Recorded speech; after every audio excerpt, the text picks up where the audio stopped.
Side control, right, when I'm spinning around his shoulders. We've just been walking around, okay? If you guys want to add another layer to it, as he swims his underhook, when I kill and I swim behind his head, this hand is going to dive into his armpit. So instead of just circling around his head and taking all these steps, which is really slow, I'm going to dive that hand. This arm's going to come into his armpit. My chest stays on the back of his shoulder, and my foot steps past his head. Now I'm going to kick my right leg over my back and back step. Here. Bam. Now I'm already behind him, right? My hips are actively pushing into him. So when he tries to turn back into me, I can stay behind him. Does that make sense? Then I go back to my side control. He's still facing away from me. Now I'm gonna let him swim his underhook, right? Yep, I kill it, pressure on my chest, this hand dives in his armpit, I roll those hips. Again, on him, the whole time. Okay, now he has to shrimp away. This forces him to do it correctly. Okay, because if he just tries to roll into me right now, he's not going anywhere. If he shrimps, I've got to move, you see?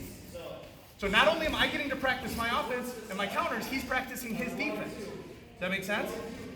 So if you feel comfortable with that, add it in. All right, if you don't, that's fine. Just keep doing what we've been doing. Cool? All right, up on your butt, please. So we're going to add another choke.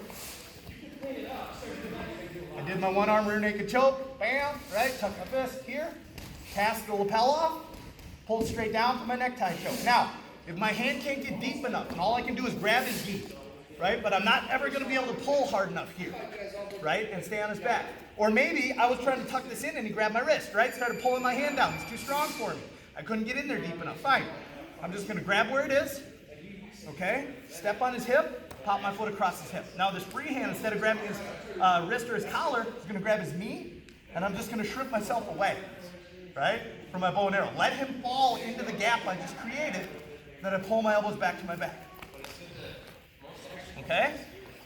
Called the bow and arrow choke. So for you guys that I was talking to about having your foot across the hip when you're on the back, it's right there, right? I get the collar. I can't quite get deep enough, especially these two hands defending, right? Grab my wrist. Yep, so I just can't get that any deeper, but now both of his hands are committed. So I grab that knee, step across the hip, and I'm gonna extend him away as I sit up. My foot is not underneath him. I want it out behind his head. My elbows are tight to my body, and I extend my shoulders. Cool? So you're still doing the first two chokes, finish with that one. Make sure between chokes that you're loosening up so they get some more blood in their brain. Questions? All right, do the 3 chokes 2 or 3 times, then go through the whole thing. 1, 2, 3.